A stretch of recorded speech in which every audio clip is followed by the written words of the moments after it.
Hello, Raider fans. This is Andrew Miller, voice of your Roane County Raiders, inviting you to join us for another exciting week of Raider football on WVRC 104.7 FM. 2 weeks ago, the Raiders hit the road and defeated Poca handily 43-8.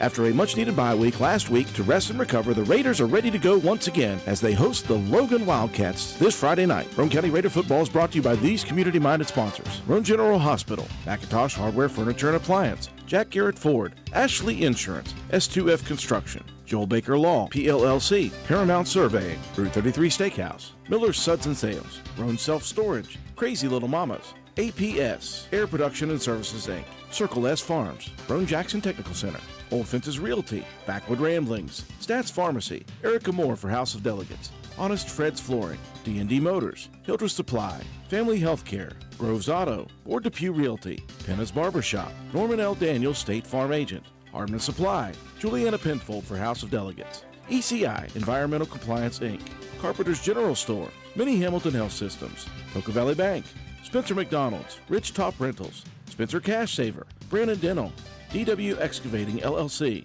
Spencer Pizza Hut, Kirby Insurance, Calhoun Banks, and the Player of the Game Award sponsored by Willard T. Starcher Auto Parts. Join us this Friday night. Pre-game coverage begins at 7 o'clock p.m. and kickoff is set for 7:30 p.m. right here on your sports leader, WVRC 104.7 FM.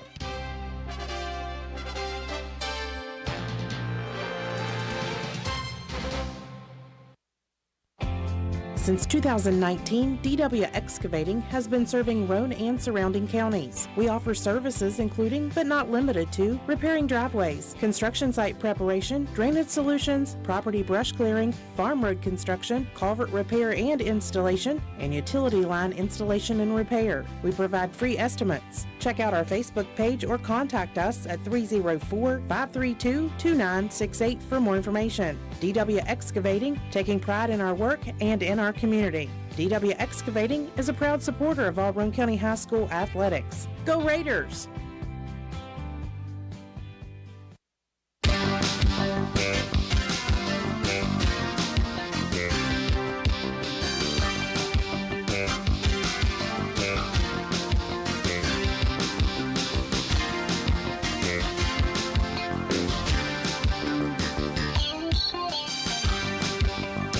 Check. Well. Welcome. Good evening, ladies and gentlemen. Welcome to episode 8 of the Raider Review. We are live. We, as in me, are live here at the Route 33 Steakhouse. I am a lone wolf here this evening because my buddy John Penna bit under the weather tonight, so he will not be joining us. Thought maybe I could talk Toby Ford, our athletic director, into coming over. Also thought that maybe, just by happenstance, Matt White or Katie might be here as well. Thin crowd for me here tonight, but I do see Coach Paul Burdett off in the distance, so I'm going to force that guy to do a little more than he traditionally does, so he's going to have to scarf the burger very, very quickly. After a week off, we do appreciate everyone tuning in and joining us. We are on streaming only here tonight. Nobody at the station, so it is only going to be on YouTube and Facebook. Already people tuning in. We do appreciate you guys for tuning in. Sorry for the late start. We had some issues getting the banner put up. And if you'll look behind me, the banner is still not up. It fell right before I hit the start streaming button. So the banner is here. It is behind me. They put it up earlier. It fell down. They put it up again, and it fell down right at the last second. So just trust me, this is the Raider Review. How about that? So we come off of the 70th Annual West Virginia Black Walnut Festival. A lot of action around the town of Spencer, West Virginia, but not a whole lot in terms of Roane County sports. Obviously, the Raider varsity football team was off last week. The Raider cross-country team did run. A few of them did run, not all of them that I know of, but a few of them did run in the Black Walnut Festival Nut Run. We'll talk about that here in just a second. We did have the big Future Raiders Bowl be featuring Roane County's middle school teams of Spencer and Walton. Spencer and then Walton consisting of Walton and Gary middle school programs. Also had a couple of volleyball matches last night. And other than that, that was about it on the docket. We did have JV football on Monday nights. But again, a lot of things shutting down last week for Roane County just simply because of the busyness of the Black Walnut Festival.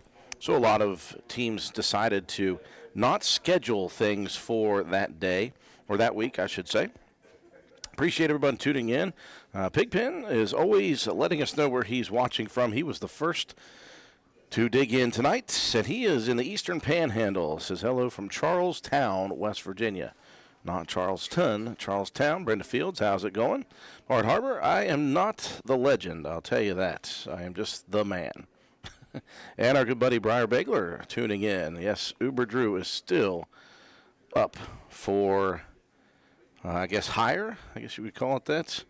Good to see Briar tuning in as well as everybody else. So we did have some runners for Roane County's cross-country team that did run in Sunday's Black Walnut Festival Nut Run, and a couple of them did very, very well. In fact, we had the overall number 1 and number 2 male runners in the field. We also had the overall number 1 female runner from Roane County High School's cross-country team. Noah Bragg was the winner of the overall men's division.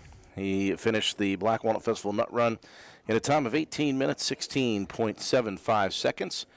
Only besting Nick Taylor, who finished second with a time of 20 minutes, 3.30 seconds. So those two, the top 2 finishers in the Black Walnut Festival Nut Run. And, of course, our superior sophomore on the girls' side, Addie Taylor, finishing first overall in the female division with a time of 21 minutes, 34.37 seconds. So a good, I would say, off week, not off week for the Nut Run participants from Roane County High School's cross-country team.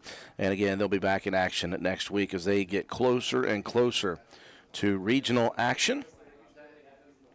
We also had a very, very good battle up at County Stadium for middle school boys football. And again, it was the Future Raiders Bowl, as we have every single year. And, of course, the score, as far as we're concerned, is irrelevant to us when we get a chance to broadcast it. The cool thing for us is to get a chance to broadcast the future Roane County High School Raider football players from all 3 county schools in the middle school level. And then, of course, Coach Paul Burdett and his staff get a chance to go and talk with the kids after the game. They huddle up all together out on the field, and we'll talk about what's Coach Burdett's message and what the coaching staff's message continues to be for that middle school game. In the end, Spencer did prevail in that ball game, 47-0. The only reason we mention that is Spencer at 4-2 thought that their season was over after that ball game. They thought, well, we're not making the playoffs. The scenarios did not feed our way. And then something came in. We found out that the Yellow Jackets actually did make the playoffs. Now, there is another week of the season left. So the Yellow Jackets are not sure exactly where. Okay, Coach Paul would have pulling double duty here now. He was up there talking to some people, and now he is tuning in closely because he wants to eat his burger in peace.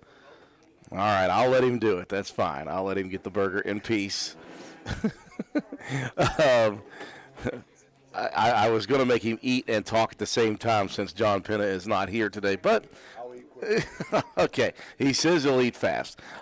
So in that ball game, with Spencer winning, they did find out that they are headed to their conference playoffs. Now the situation is this: there's a week left, and there's some important games that are coming up this week in the middle school's schedule that will decide, I think, where the Yellow Jackets will end up in the conference playoffs. So we'll have to wait and see about where those things shake out. Of course, there's a couple of conference games left over for them. For Walton, they finished their season at 1-5. And again, talking with Brian Kraft, before the game, I thought he had the perfect perspective on what that ball game was about. Obviously, you want to come out, you want to play as the best you can possibly play, and of course, you do want to win a ball game. But in the end, he knew that there's bigger and more important things about that ball game, and he approached it that way. And I thought that was very, very solid of he, and of course, the coaches from Spencer Middle School as well. Statistically speaking, in that ball game for Walton Middle School, rushing leader that night was Xander Carpenter. He had 8 carries for 37 yards. Caden White finishing 5 carries for 17 yards. Bryson Kraft got a couple of carries for 5 yards. Trenton Shiree, a pair of carries for 3. Hayden Queen, 8 carries for 3. And Walker Strickland, 4 carries for no yards in that one. Strickland on the night passing was 2 for 6 for 15 yards. And it was Caden White, 1 catch for 10 yards, and Hayden Queen, 1 catch for 5 yards. Leading the way defensively for the Walton Middle School Tigers, Eric Specht finishing with 4 tackles. Caden White with 4 as well. Queen with 4. Brantley Bailey finished with 3 tackles. Carpenter with 2. Chevy Carpenter with 2. Bryson Kraft with 1 and a sack. Walker Strickland with a tackle. And Trenton Shiree also with a tackle. Leading the way for Spencer Middle School on the ground was Cody Howard. He had 4 carries for 41 yards. Wyatt Lawson finishing 3 carries for 54 yards. Brock Williams, 7 carries for 83 yards. Chase Pinson, a pair of carries for 17. Caden Pinna, 1 for 22. And Jackson Miller, big Jackson Miller, 1 for 4.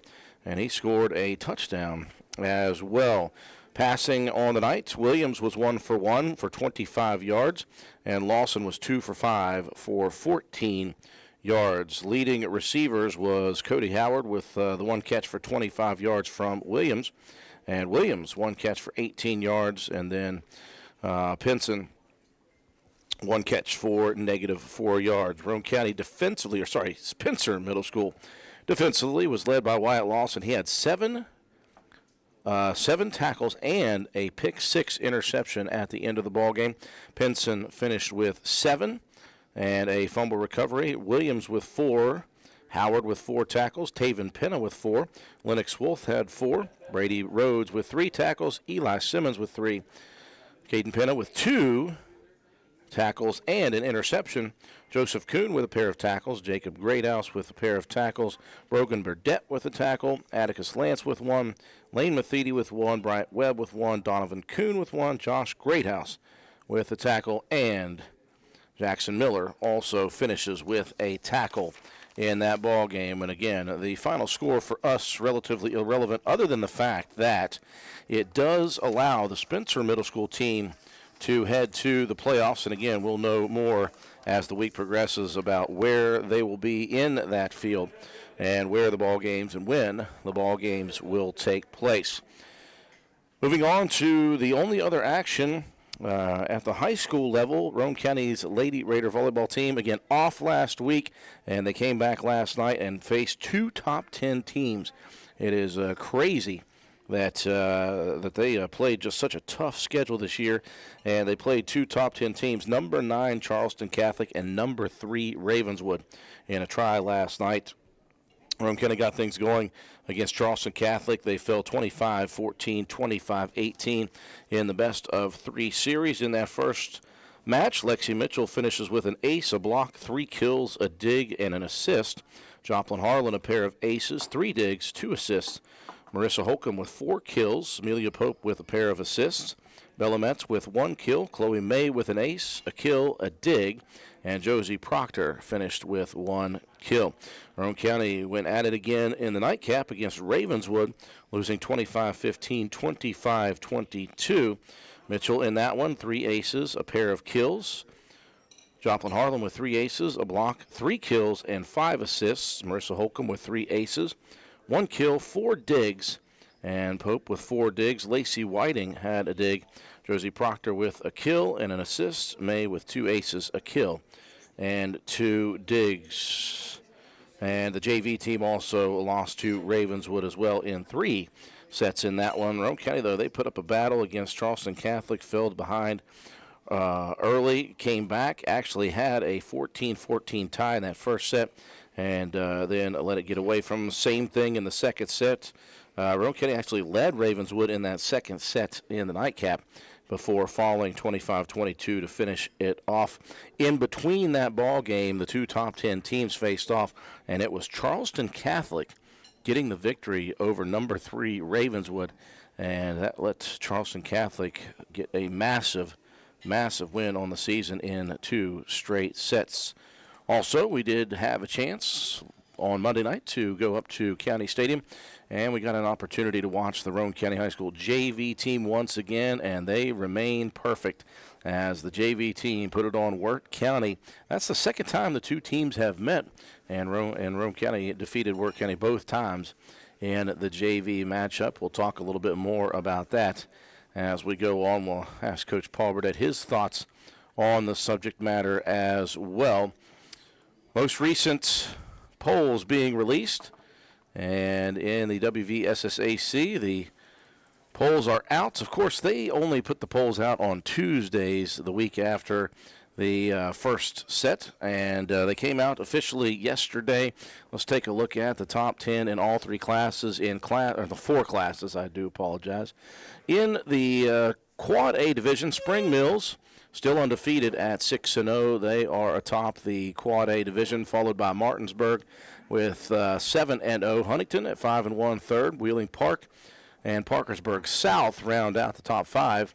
And then Woodrow Wilson, Jefferson, George Washington, Hurricane, and Washington High School finish out the top 10 in Class Quad A. Of course, all 16 teams will make it to the playoffs in that really interesting division. In Class AAA, Fairmont Senior leading the way at 7-0. And this is a very close battle right now. The two top teams in AAA, Fairmont Senior has 15.714 points in second. Bridgeport also undefeated at 15 flat. And then you've got Princeton at 6-0. They are also undefeated, followed by undefeated Herbert Hoover at 6-0.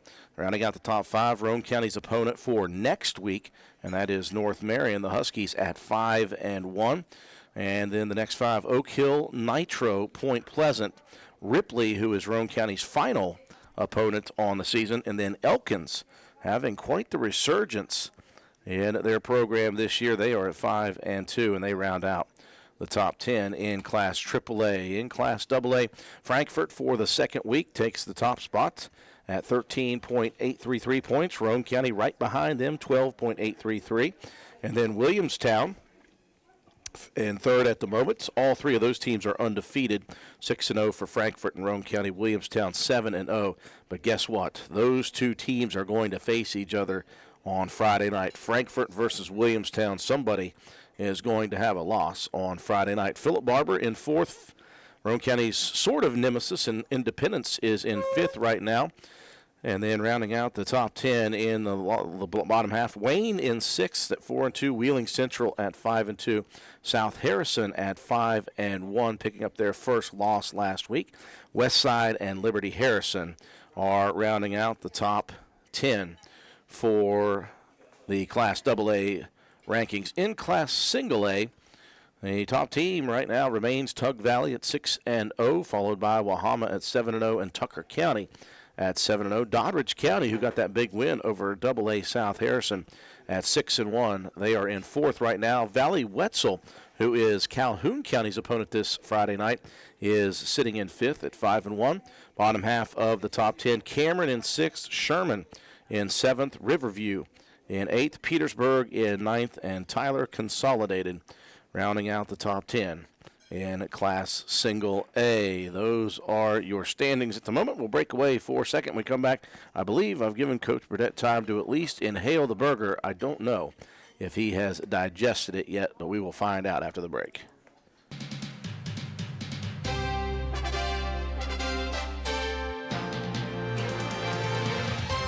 Hello, Raider fans. This is Andrew Miller, voice of your Roane County Raiders, inviting you to join us for another exciting week of Raider football on WVRC 104.7 FM. 2 weeks ago, the Raiders hit the road and defeated Poca handily 43-8. After a much-needed bye week last week to rest and recover, the Raiders are ready to go once again as they host the Logan Wildcats this Friday night. Roane County Raider football is brought to you by these community-minded sponsors: Roane General Hospital, McIntosh Hardware, Furniture, and Appliance, Jack Garrett Ford, Ashley Insurance, S2F Construction, Joel Baker Law, PLLC, Paramount Surveying, Route 33 Steakhouse, Miller's Suds and Sales, Roan Self Storage, Crazy Little Mamas, APS, Air Production and Services Inc., Circle S Farms, Roan Jackson Technical Center, Old Fences Realty, Backwood Ramblings, Stats Pharmacy, Erica Moore for House of Delegates, Honest Fred's Flooring, D&D Motors, Hildreth Supply, Family Healthcare, Groves Auto, Ward Depew Realty, Penna's Barbershop, Norman L. Daniels State Farm Agent, Hardman Supply, Juliana Penfold for House of Delegates, ECI Environmental Compliance Inc., Carpenter's General Store, Mini Hamilton Health Systems, Poca Valley Bank, Spencer McDonald's, Rich Top Rentals, Spencer Cash Saver, Brandon Dental, DW Excavating LLC, Spencer Pizza Hut, Kirby Insurance, Calhoun Banks, and the Player of the Game Award sponsored by Willard C. Starcher Auto Parts. Join us this Friday night. Pre-game coverage begins at 7 o'clock p.m. and kickoff is set for 7:30 p.m. right here on your sports leader, WVRC 104.7 FM.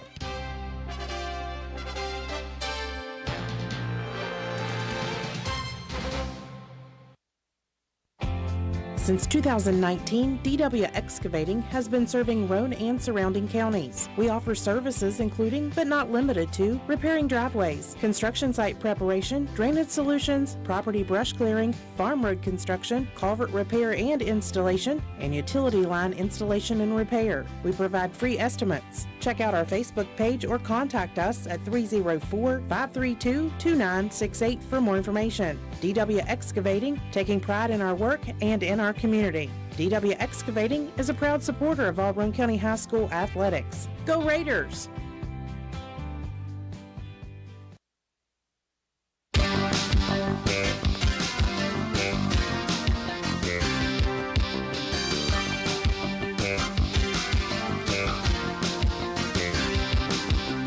Find which one Coach Burnett is in here in a second. I'm going to give you a lot of credit, Coach. You're a very good cameraman. You pulled back nicely on the camera. Looks good. How's it? Still not on? There you go. There we go. I was in broadcasting class in high school, Drew, just the same as you. So you learned to hone your skills on the camera. Oh, yeah. In Mrs. Kirby's broadcasting class. Appreciate everyone joining us. Sanji Bagler tuning in. Says, sound like a tackling machine team. Yeah, Spencer Middle was on that night. They had a lot of stats, of course. Jim Dean, how's it going, Jim? Listen, don't worry. He said, I'm a little late. I said, don't worry, I'm late too. We didn't even start the show until 10 after. It's been a rough day. Penna's sick. He won't be here. I couldn't get a hold of Toby Ford. Our banner fell off twice, once right before I went on the live stream. So it's been one of those Wednesdays, but that's quite all right. Bart says Brogan needs to take over the show. We should have just brought him on, I'm telling you. It may happen yet, so. It may still happen. Well, Coach, obviously last week you guys had a much-needed week off. I say week off. You guys did have some practices, but it's been kind of a sticking point for you that the last thing you want to do is be prepping for and focusing on and preparing for another high school football game on a Friday night of Wana Festival. It's been really good to not have a game on that Friday night. It allows your kids, number one, to have some fun at the festival, but a lot of the kids are showing animals. It gives them time, and it gives you time to be a dad because Lexi and Brogan both were out at the barn showing animals as well. So I think for all involved, it was a really good thing to start taking this week off and letting people just do their thing. It's a big deal in our program, I think. 13 years we were running around like chickens with our heads cut off all week long.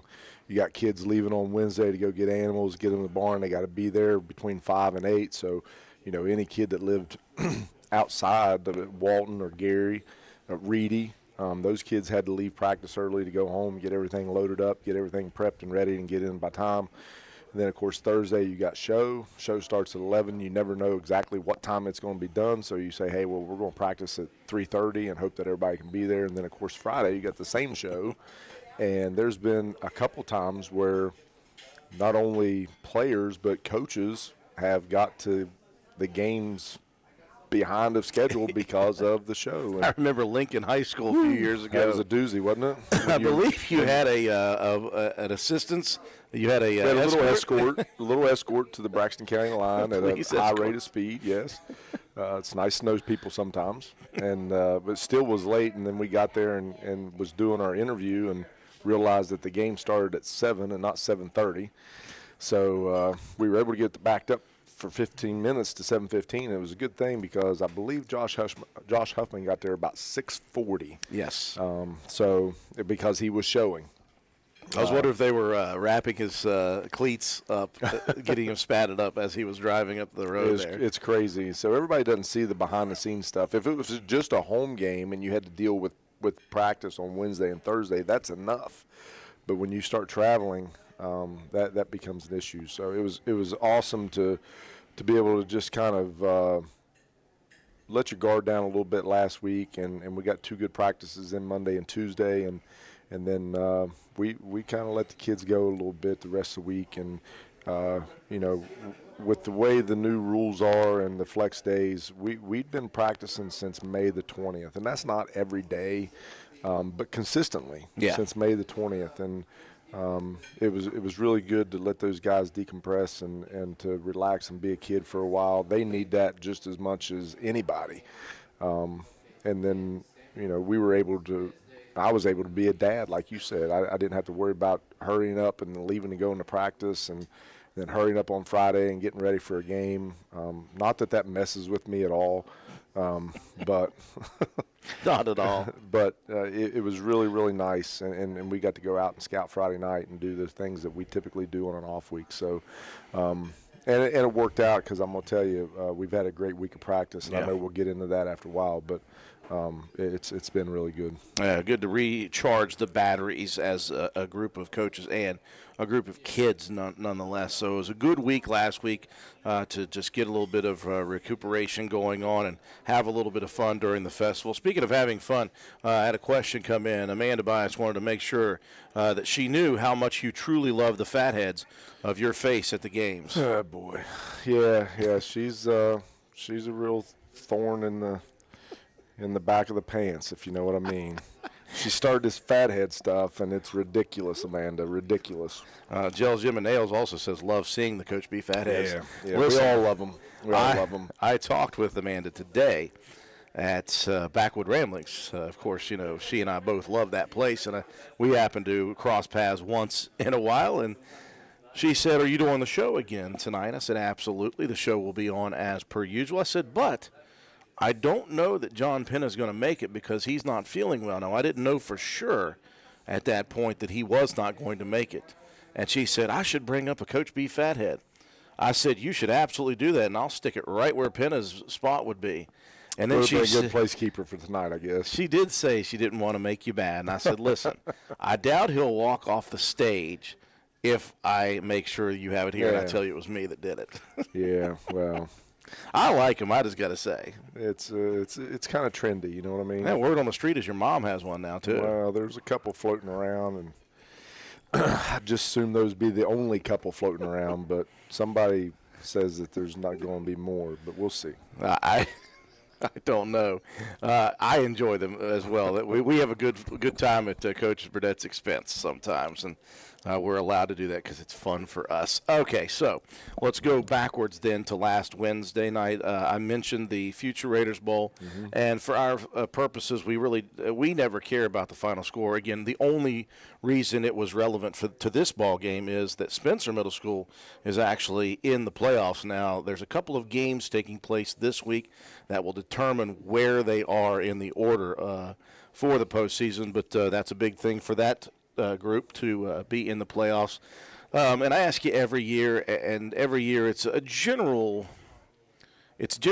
a similar conversation that you have with the kids, but I always want to ask after that ball game is over, and of course I spoke with both the coaching staffs beforehand, and they really understand it. They get what this game is all about. They do tell their kids to play hard and you want to win, but at the end, there was no doubt in my mind that both coaches understood the different significance of playing against each other for a couple years, and especially all the 8th grade kids, I believe, if I counted right, 14 8th graders heading up next year. And so you guys get the chance to watch that as a coaching staff, and then after the game is over, you get the chance to address the kids and tell them about what it means, I think. Yeah, it's just, for me, it's really good to go out and watch those kids compete.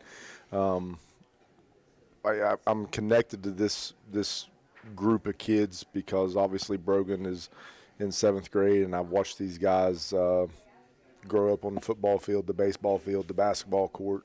And so I know these guys, and not that I didn't know the guys the year before, but the I guess the connection between all of us wasn't what like this group was, but or this group is rather. But it was really good to watch them go out and play, and then get to talk to all of them afterwards, and just more than anything, reassure them that when the night was done, it's all about being one.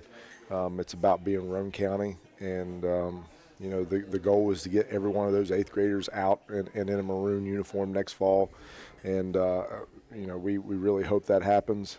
There's some really talented kids playing in the gold and the white last Wednesday night, and man, what we've been able to do, Drew, if you go back and just look over the years of the kids who've played together in Midget League, then against each other in middle school, and then back together again in high school, clear back into Coach Harbin's days.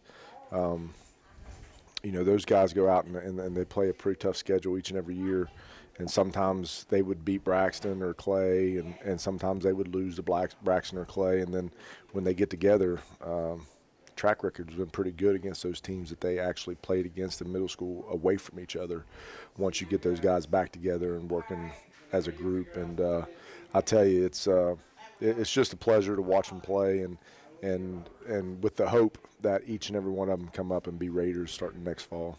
Well, I was looking. I was not ignoring you, I promise you. But when you and the coaching staff are able to speak to these kids about one, and about the expectations, the hopes, and the the dreams the kids may have coming up in the following years. I wanted to go back to something. I'm a heavy follower of West Virginia Tailgate Central. I know at times when you get moments, you're able to get on there and kind of look at message boards, and it's sometimes fun to interact and think about things that people around the state are talking about. And there was a forum that came up, a post that came up about a couple days ago, and the topic was, who are the top 3 coaching staffs in the state of West Virginia?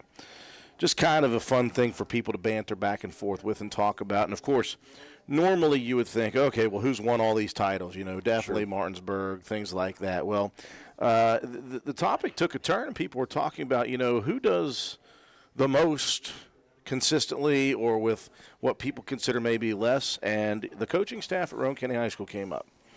And it was very, very interesting to read what people around the state are thinking about your coaching staff.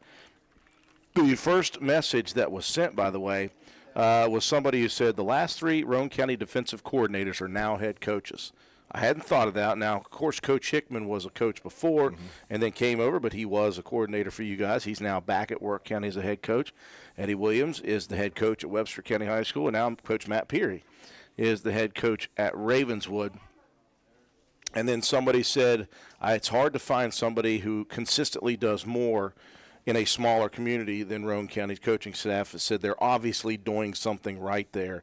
They win 8 to 10 games a year right now, and it really made me think. I was like, I really wanted to tell you that, because I don't know if you had a chance to see that. I'm sure you probably didn't, but I thought it was very interesting that people around the state of West Virginia would look into your program and put that on you guys as they're obviously doing something the right way. Well, I appreciate what people say, and sometimes on tailgate you can get into some real sideways conversations. A couple of people do. Yeah, but sometimes there's some threads on there, and people speak. They speak. I don't want to say truth, but for what they think is the truth. And it's nice to see that. Nice to see that our names are mentioned. I don't know. That's something that I never really ever think about as far as what we are doing compared to everybody else. I just know what we've done for a very long time, and I think the big thing, Drew, is just the buy-in that we get from our kids. You know, I can remember in 2011, I can remember back to 2005 and 6 when I first started coaching at the high school and talking to Coach Hardman and when he was the head coach and I was his assistant. And in 2002, the Raiders had went 0-10, and that was he said, we're not doing that again. And we had worked so hard, and I had the same thought process as a head coach when I got it. You know, we're never going back to 0-10 again. And then in 2018, I mean, we put a bunch of kids out on the field. Yes. You know, we had a few seniors that year. We started mostly freshmen and sophomores, and wow, it was up against it every week. But you know what? Those kids came to practice every day. They worked so hard to get better. They played lights out on Friday night. We were just up against it. I can remember going to Liberty Harrison. Liberty Harrison that year had 3 backs about like Lane Watson as far as size goes, and they lined up in a double tight stick eye, and they just dealt to those guys. Yeah. And we were like, my gosh, what? I mean, listen, when you line that up against a bunch of freshmen and sophomores, and not big in size freshmen and sophomores, it's tough. It is tough, and we took our lumps, and so it wasn't what you would. For me, it wasn't what I would consider a regular 0-10 season. Like you just go out and get thumped on every week, and your kids are, you know, putting their heads down, and they're not giving you what you think they need. Those guys played hard, but we knew that what was coming was success because of what they had endured and what they had learned in 2018. I guess that was 2017. I'm sorry. In 2018, we kind of turned it back around and got things rolling. It wasn't the best of years, but it was better than 0-10. Yep. And 2019, man, we said this is our year, and when Alex passed away, I don't want to say that gave us a setback because those guys loved each other so much. One of the closest group of kids that I really think we had.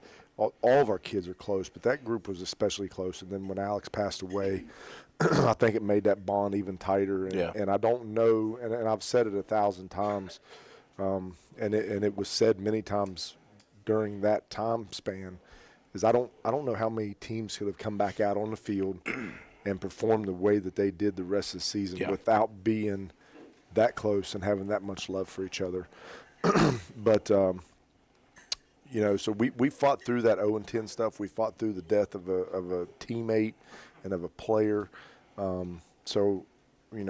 Just with those 2 seasons, I think our program was probably hit with the lowest of lows that you could be hit with. And then, of course, COVID was bad for everybody, and it was even worse for us because we had high hopes. Even though COVID, we still had high hopes. We had a good core group of kids. And you go out the first game and your starting running back and starting quarterback break their collarbones within 20 plays of each other. Yeah. And so you're over there drawing in dirt trying to figure out what you're going to do. But those kids, to their credit, they fought and pawed and dug and pulled out 2 wins that season. And but we were able to get back to normal in 21. Finally, yes. And once we got back to normal, it's been really, really good, and I got to give a lot of credit to the 21 group, and I always do. I really think that they reset our foundation and said this is what we're going to do, this is what we've been built to do, and this is how we're going to do it. And every team that's come up since then, all those kids buy in. They see what happens. They see what's got to happen to be successful, and it's proven what we can do when that happens on the field on Friday nights. I mean, from 21 to now in the regular season, we're 33-3. Now, I say that to say this. I talked to our guys before the Lewis County game, and I kind of let you guys in on some of this, and I haven't really said it in public, but. We hung up 80 jerseys in our locker room of former players from 2002 to 2021. And we talked about those players. We talked about the teams that they were on. There was a time at Roane County High School when we were 5-45 in a 5-year span. Yeah. And here we are in a 3.5-year span, and we're talking about being 33-3. Yeah. That's quite the turnaround. It's a turnaround, and a lot of credit goes to Coach Hardman and what he did as a head coach after his 0-10 season, and the values and the work ethic that was instilled in that group of guys. And I was fortunate enough to be a part of that program for 5 years, and to be an assistant and a coordinator with him, and then with what we've done since 2011, it's been just unbelievable, and the buy-in that these kids give, Yeah. and I don't think I can say it enough that people realize they have classmates, maybe who get to sleep in during the summertime, or they get up when they want and they do some weed eating jobs, or they got a job at the pool, or maybe they just hang out at the house during the day. These football players are up and at the locker room ready to lift by 7 o'clock, Yeah. 4 days a week. When they get done lifting, they go condition. When they get done with conditioning, they get an hour and a half practice in. And that happens religiously Monday through Thursday throughout the summer. And then almost every Friday, we have some type of competition, whether it be a 7-on-7 or a big man challenge. And then that rolls through the end of July. When end of July rolls around, we do a 3-day camp where we do our 2-a-days, and we get out and we stay together all day long. And then we get a little bit of a break, then we come right back in with the official start of practice. Yeah. It's just been it's been a blessing, Drew, to be the coach of this program and see the turnaround, see the excitement back in the community for football. And I had a conversation with Coach Hamrick the other day, and I can remember sitting in the bleachers at Spencer High School during Spencer High School's run in 90 and 91. And my thought process, of course, I've always been football. I mean, that's been what it's been for me since I was little. But I can remember sitting there thinking, I can't wait to play for Coach Hamrick. I can't wait to be a part of that program. And we didn't know that we were going to consolidate and be Roane County High School. But it didn't matter. Coach Hamrick was there, and we all knew what he was able to do with those guys, and we wanted to be a part of that. And I just hope that what's happening in the community right now with these younger guys is the same thing that I felt back then. They just want to be a part of it. They don't know what it is yet, but they'll find out as they get older and older. And you talked about them a minute ago. Talk about our JV guys. Well, I mean, you got a young group of guys who most of those guys playing out there on Monday nights are freshmen and sophomores. There's a couple juniors and a senior mixed in there with them, but most of them freshmen and sophomores. And they had some success at the middle school level, but here they are back together. They're playing basically the same teams they play at the middle school level, and look what they've done. Yep. They're 5-0 and have really, really played tough. Have not given up a ton of points this year, and they got one more game left with Ravenswood, and could finish a perfect season themselves at 6-0 as a JV group, and that just continues to build and feed what we're doing on Friday nights. Yeah. Those guys, there's a lot of guys out there that are going to be contributors next year on Friday nights. I really like watching the maturation of that JV program from game one to this one. Just the execution, the speed with which they execute their plays on offense, the talking that they're doing now on defense, the movement. It's as if they're just you're watching them become varsity football players over the year as they're learning how to do things quicker. They're learning how it just takes time in the program sometimes to get yourselves acclimated at that speed, and now they're starting to get to that level, and their success is already showing. It is, and I guess it's funny. It's head scratching. Those guys are doing what they're doing without much practice time at all. Yeah.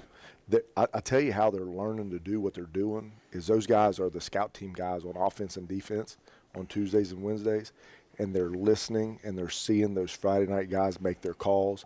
They're seeing them make their pulls, their traps, their down blocks, their doubles, and that all they're collecting all that. So when they get out on the field on a Monday night, they know what's happening to them on Tuesday and Wednesday.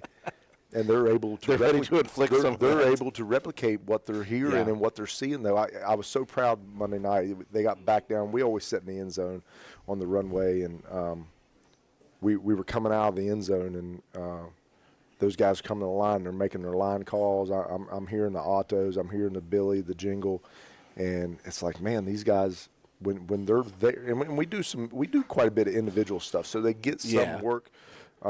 But it's like those guys are listening. They're paying attention to what these older guys are doing. Yeah. It's phenomenal, and we've still got I still think we got a pretty bright future when 2024 is over. But let's not put the cart in front of the horse. We got a lot of work to do this year. Yeah. Before we take a break real quick, two things I wanted to mention. Obviously, it was really fun to see at the end of that ball game Monday night Eli Hayes, who is normally a lineman, get to the safety position, get himself a pick six. He owes Braxton Browning big time, by the way. Browning got the hit on the QB that popped that ball up in the air. And, of course, you can't say enough about Ava Braden. Yeah. I'm very proud of those two, both of those kids. Ava scored a touchdown, and they went for two. And when the play was over, the official picked the ball up, and he looked at me, and I just waved to him, and of course he threw me the ball, and I gave Ava the ball after the game, and I said, "You deserve that one." Talking about stick with it, not. There's been some girls who's tried to come out and play at Roane County High School. None of them's ever stuck with it the way Ava has. Yeah. And she's been there 3 years. She's on the starting punt team on Friday nights. I didn't know what to think when she come out. I just figured, it was she would be like most of them because I did not know Ava at the time. She showed up and said, "Hey, I'm gonna play," and I said, "All right, let's go." We found out. But man, the grit and the will that she has to come out and work every day, and she's put the work in. So she was very deserving. And of course, Eli, he's been telling Coach McGinnis for weeks now that he's a safety. Of course, now you never make him believe that he's not. Yeah, now you can't. Never make him believe that he's not a safety. So, but proud of those guys, and what we're doing on Monday nights is great. And here's the other thing, Drew, we're talking about, and we'll get on to what we're talking about the rest of the show, but we were talking about staff. The really cool thing right now for me is other than Coach Cottrell, everybody else on my staff has played for me. Yeah. They've been a part of our program, and they're back because it meant something to them. And that's a big deal. I can remember starting years ago, what seems like an eternity now, and to myself, I thought, you know what, one day it would be cool if I had a staff of men who actually played for me. Yeah. 14 years later, there's didn't take long. 1, 2, 3, 4 of them. Four of those guys are former Raider football players in the last 14 years, and all four of them good Raider football players that bought in and understood what the program meant. It's not just about football. It's about being a family. It's about loving each other, and that will take you farther than X's and O's will, in my opinion. All day, every day. And it's just really cool to watch. And then, of course, on Monday nights, it's three of those four out there just getting with it. So very proud of all of them. Yeah, it's a lot of fun to watch that with those guys who are former players. Of course, get a couple of those guys from that team in 2021 that Coach Burdett mentioned. Okay, we're going to talk a little bit about the upcoming Friday night ball game. It's been so long, it feels like, since we've had a game, but we will talk about the Logan game coming up after the message here in just a minute.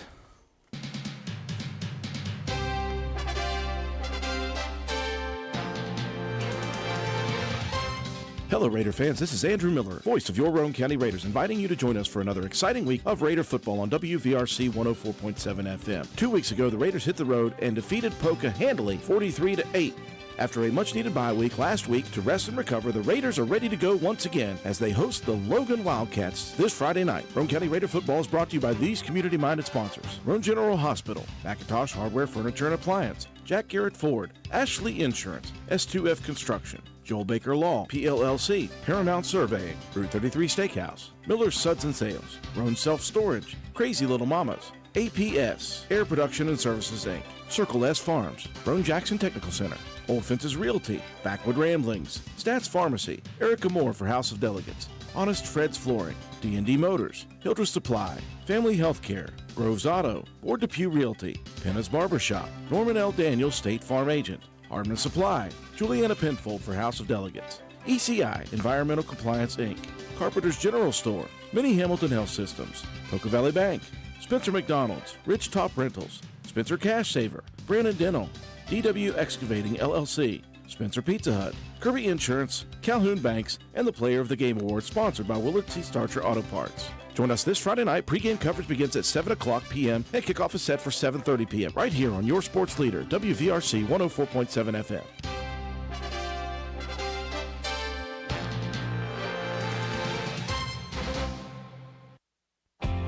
Since 2019, DW Excavating has been serving Roane and surrounding counties. We offer services including, but not limited to, repairing driveways, construction site preparation, drainage solutions, property brush clearing, farm road construction, culvert repair and installation, and utility line installation and repair. We provide free estimates. Check out our Facebook page or contact us at 304-532-2968 for more information. DW Excavating, taking pride in our work and in our community. DW Excavating is a proud supporter of all Roane County High School athletics. Go Raiders!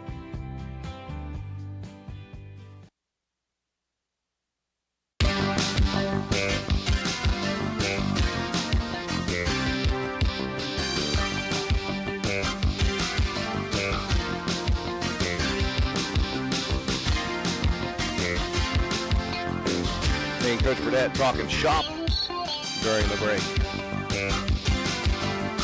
I hesitate to mention the vehicle. Here's the deal, Coach.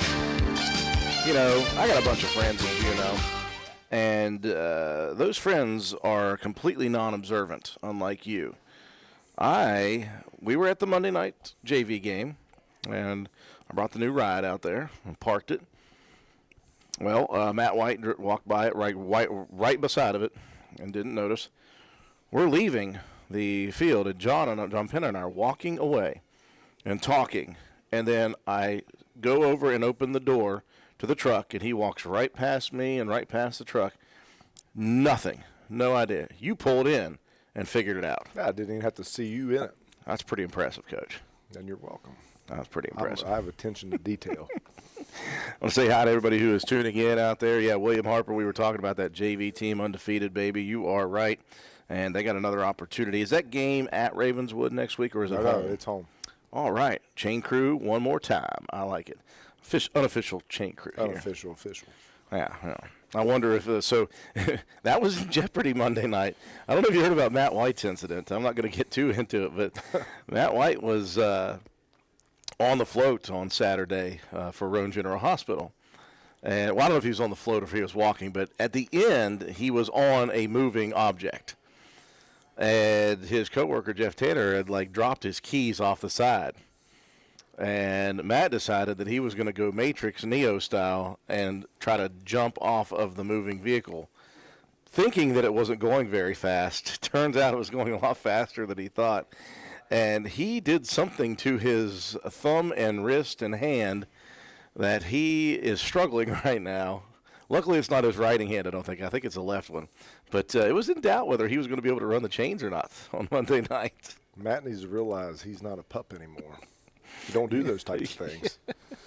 He did admit readily that it was one of the dumber things he has ever attempted to do, which is jump off of a moving vehicle. So anyways, yeah, but we will be there on Monday night for that one. Okay, Coach, you guys have the week off to rest, recover, recuperate. You say, okay, everybody feels good coming back this week. It is the second half of the season, if you will. You've already got 6 games in, but it is the second half of the season, obviously. 4 more regular season games. The one you're focused on, obviously, is coming up on Friday night. The good thing about the last half of the season is you were road heavy to begin with, and now 3 of the last 4 are going to be at home, including this one against the Logan Wildcats. Your guys have had a good practice this week. Again, sometimes, as you mentioned, if you're working together, be it in the weight room in January, February, or May through the summertime, you're together all the time. Sometimes they just need a breather. And it was a good breather at the right time. As you say, your guys are playing or practicing extremely well. And you got to face a Logan team who is kind of an enigma, obviously 2-4, but you look at the schedule of the teams they've played some really good teams that they've gotten beat by. Yeah, Logan, we were able to go watch those guys last Friday night at Scott.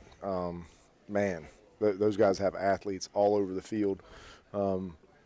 They got big linemen up front, skilled positions, receivers, running backs. I just feel like they're loaded with talent. I think that they are physical and they're gritty, but they have played a pretty grueling schedule. Scott is no slouch whatsoever, nothing to bat your eyes at. Scott's got a great football team, and that's a big rivalry, so the lopsidedness there has a lot to do with that. They played Tug Valley, who's ranked near the top in single A. Sissonville, who they whipped on pretty good. Sissonville's not the best team this year, but Logan handled them just as they should. Another rivalry with Man was a close game, first game of the year, so new coaching staff, everything was a little bit different. And then, of course, Winfield, they've had a run. So we've taken Logan very, very seriously. And we just had a tremendous week of practice. I just feel like our guys are really tuned in to what we're doing. And we had a little bit of a talk about focus on Monday, and about what it means to be, at a championship level. And we've got goals, we got expectations, and we got to live up to those not only on Friday nights but also on Tuesdays and Wednesdays of practice. Well, that's where it comes from, is the practice to get yourself prepared for the Friday night. I think there may have been a bit of a seed change in your guys. I mentioned it even on the air a little bit, not going negative about it or anything like that, but it's easy if you're a team like the team we have, when you're beating up on people pretty well constantly, it's easy to maybe lose a little bit of that focus or lose a little bit of that fire because you just think, we're going to take care of all these guys. And I think it may have begun with that Clay County ball game that ended up being a dog fight towards the end. Your guys eked it out. But I thought really it was the next week at Lewis County. I thought your guys really came focused. But, again, Poca was the one that really got me. Poca was the game that I thought, oh my goodness, okay, these guys have gone back down to the dirty dogs and the hungry dogs, whether they're the number 1 or number 2 team. They don't care right now. They are back to really just focused on grinding now again, and it's come at the right time, obviously, because the schedule is going to be difficult. Yeah, and I don't think we're anywhere near peaking yet. I think we get closer each week. I really feel like, and I told our guys at halftime of the Poca game, I felt like that first half was the best half of football we'd played all year long. Yeah. Against not a bad Poca football team.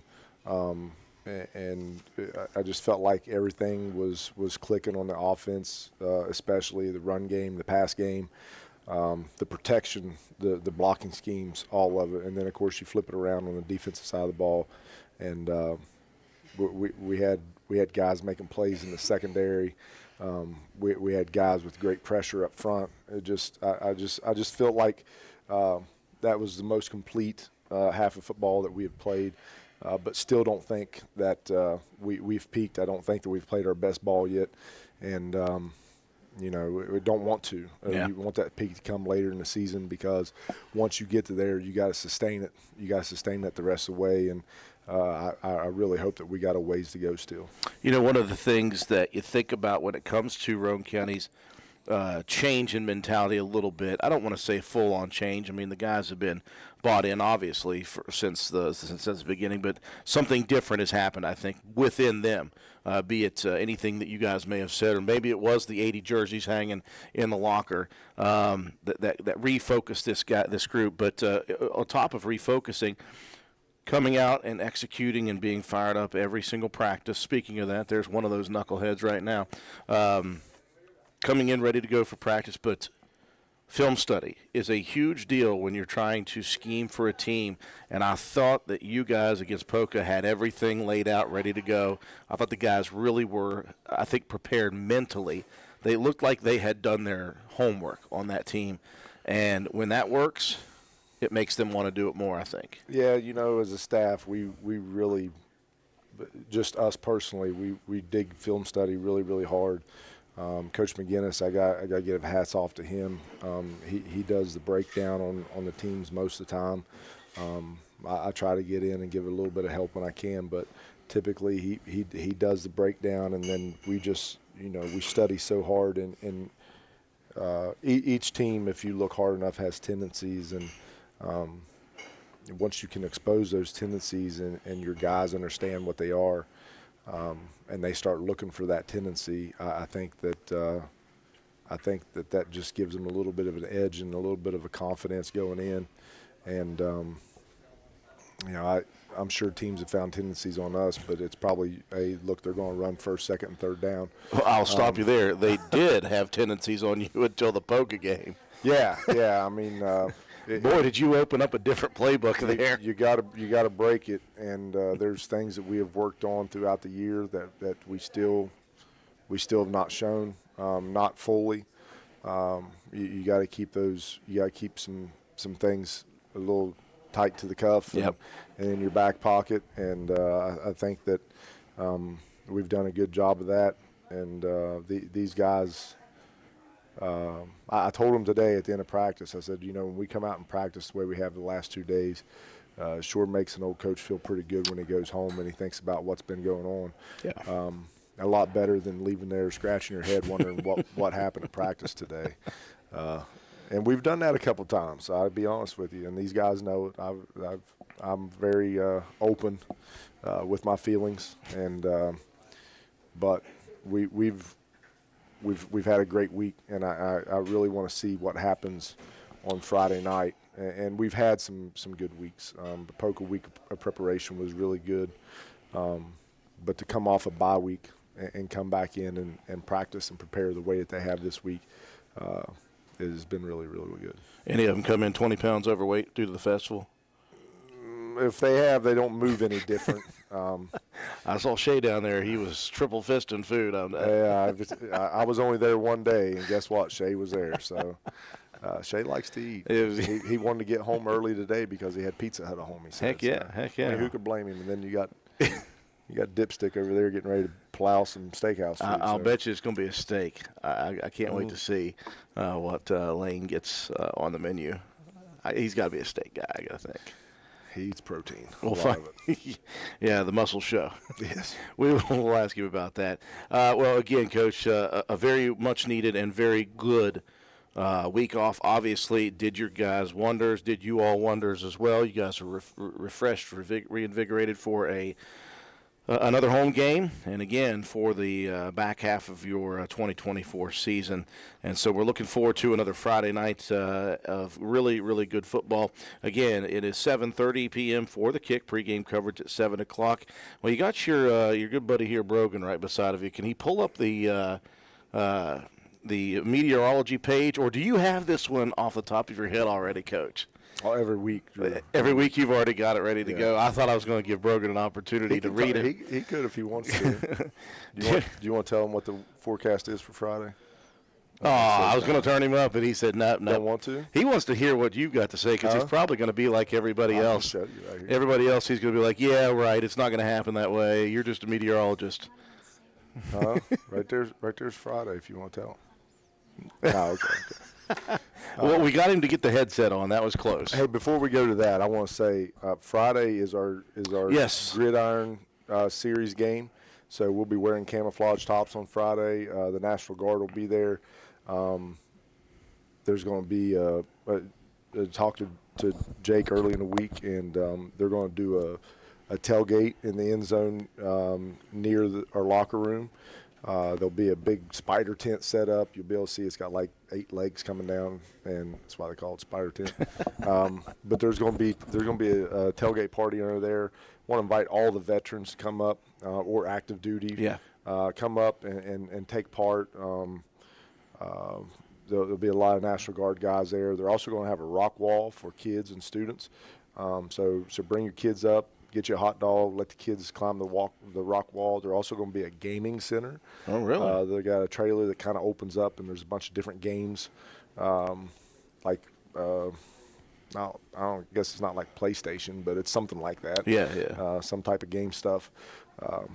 And then, of course, we'll have some former football players that'll be doing the coin toss before the game, Danny Bush and Christian Jarvis, who are now National Guard members. So be a really good night, and just like to see as many people come out and be a part of what we can. Do you know do you know what time that is going to get started for the National I would Guard imagine that's probably going to be going on probably just a little after 6. Okay. Somewhere in there, I would imagine. Yeah, so show up early, folks, and bring the kids, obviously. Yeah, come for early that. and have some fun. The kids enjoy the rock wall and the gaming center for sure.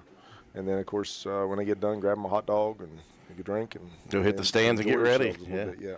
Big Friday night. As far as weather goes Friday, perfect football weather. Yes. Obviously, the nights have started to cool off.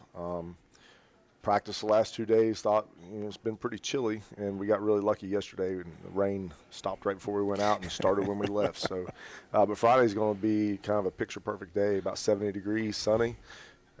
So by kickoff at 7:30, you're dropping back down into the 50s, and you're getting back to football weather. Oh, beautiful football weather for it, folks. Friday night again. It is National Guard Gridiron Series. Again, the National Guard will have a big tent set up. Bring the kids. There's a rock wall and a gaming center. And get up there early and get yourselves ready for Friday night football with Roane County versus Logan. Coach Burdett, thank you very much.